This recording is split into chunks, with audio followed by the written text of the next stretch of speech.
Hey there guys, how are you? Welcome to my top 10 films of 2015. And sorry for the delay on the video, but in order to make a top 10 list of all the films of 2015, well, it takes time to watch all of those movies. And very quickly, before I give you my top 10 films of 2015, keep in mind, all film is subjective. The reasons I like these movies might not be the reasons you like these movies. You might not like any movies I'm talking about in this list, but keep in mind, these are my personal picks for my top 10 favorite films. The reason I might like some of these movies is they connected with me on a personal level, or I just liked watching them. As the old saying goes, different strokes for different folks, and my strokes contain Sour Patch Kids and buttery popcorn.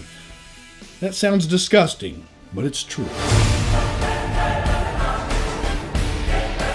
Topping off the list is Disney Pixar's Inside Out. I enjoy almost all of Pixar's films. Well, almost all of them. Fuck you, Mater! Now, the most positive thing I can say about the film Inside Out is it's a movie about emotions that make the viewers feel emotions. And when a movie can do that, well, I would say it did its job. And speaking of emotions, the thing about Inside Out that really resonated with me was it made me feel those feels. It took me back to the childhood days where I had imaginary friends, and it just made me think about things. It made me think about my life, and it almost made a tear trickle down my cheek. And for that, that's why it made my top 10 list. Here's a quick true backstory about my life. When I was a child, I used to have an imaginary best friend named Billy Baloney. I'm not kidding. Every time I ate a piece of bologna, I would bite into it like a face, and I would talk to it for hours.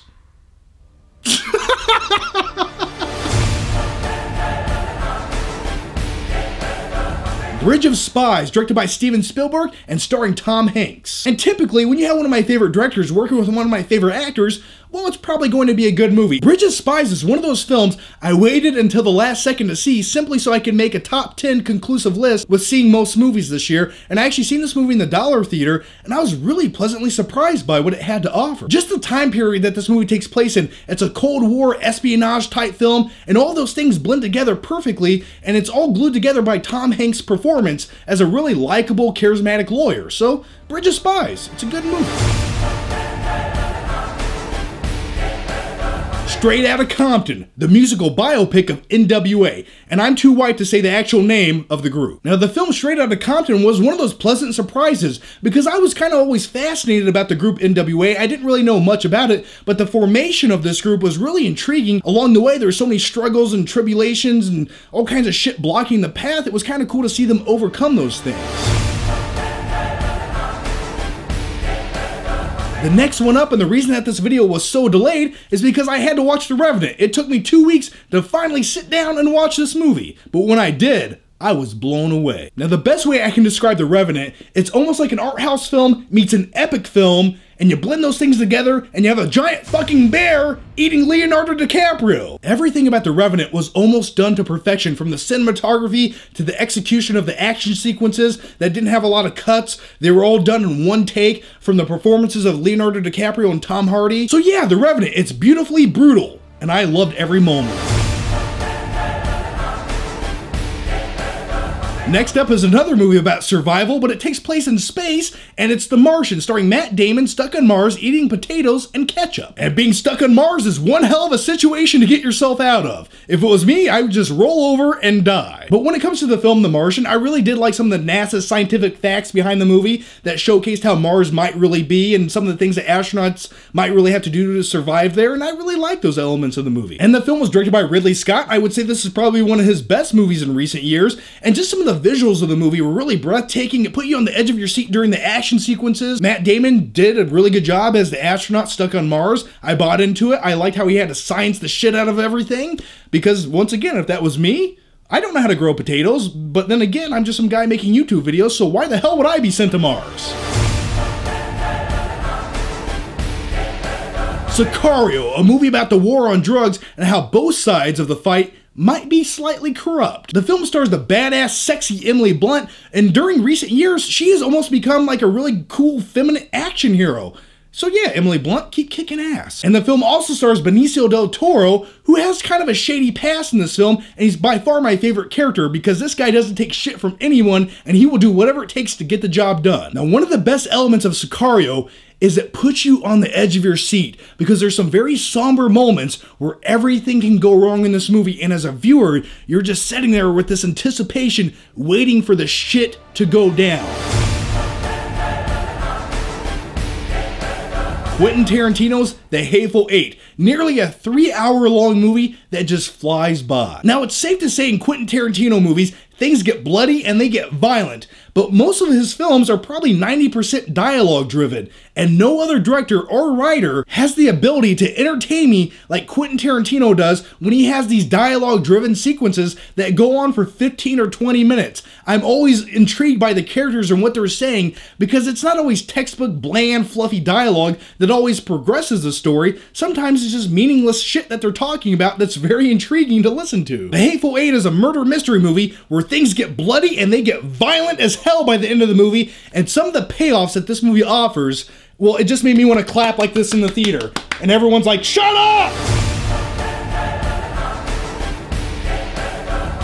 No, it ain't about being your best, it's about doing your best. The next movie up is Creed. Now, when it comes to the film Creed, it's a reboot, relaunch, spin-off, reboot. It's a lot of different things combined into one movie, but it all works so well. And when it comes to the Rocky franchise, I'm a huge fan. I love Sylvester Stallone. He's one of the most motivational people on the planet. Every line that Stallone gives in the film Creed, you could almost listen to it and it would motivate you to do anything you wanted to in life. Hell no, if you want something, you go out there and do it. You gotta be willing to take the hits though. Fuck yeah, dude, I'm motivated. Let's go do something. And I really bought into actor Michael B. Jordan as Apollo Creed's son. I bought into him as a boxer. I liked his character. He was charismatic and likable. He was everything he should be as a main character.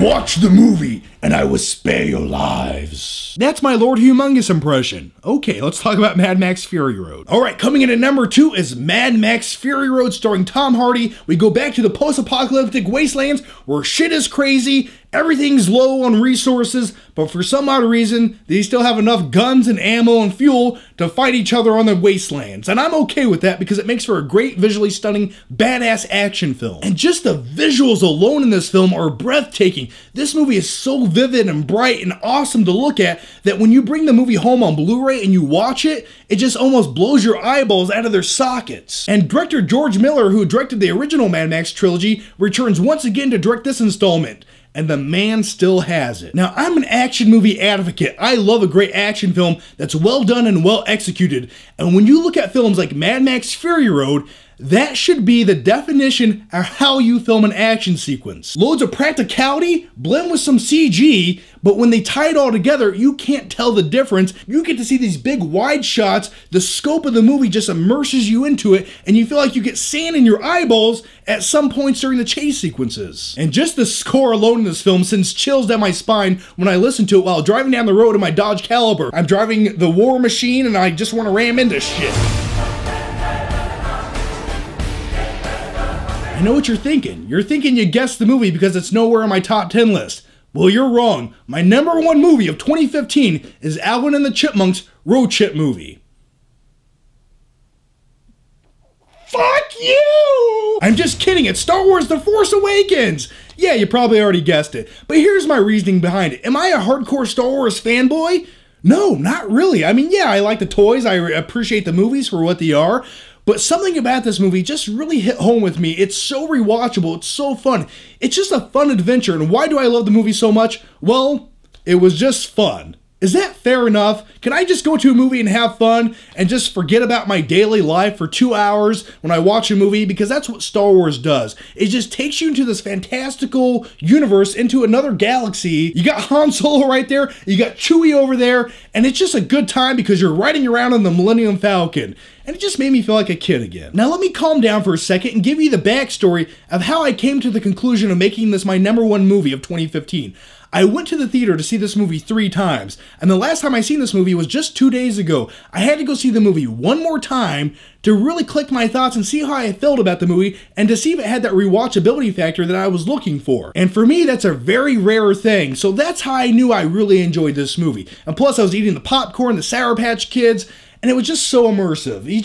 They did everything I wanted them to do in this movie, and it's just fucking fun. I had fun. Alright guys, so that's my top 10 movies of 2015. Now here's my question to you. Let me know down below, what are some of your top 10 movies of 2015? Share your thoughts, your opinions down below. I do read my comments, usually while I'm taking a poop. But nevertheless, put your comments down below. And by the way, make sure you look out for my top 10 worst movies of 2015. If that video is already up, I'll put the link down below. Definitely check that video out. Thanks for watching guys, and I'll see you next time.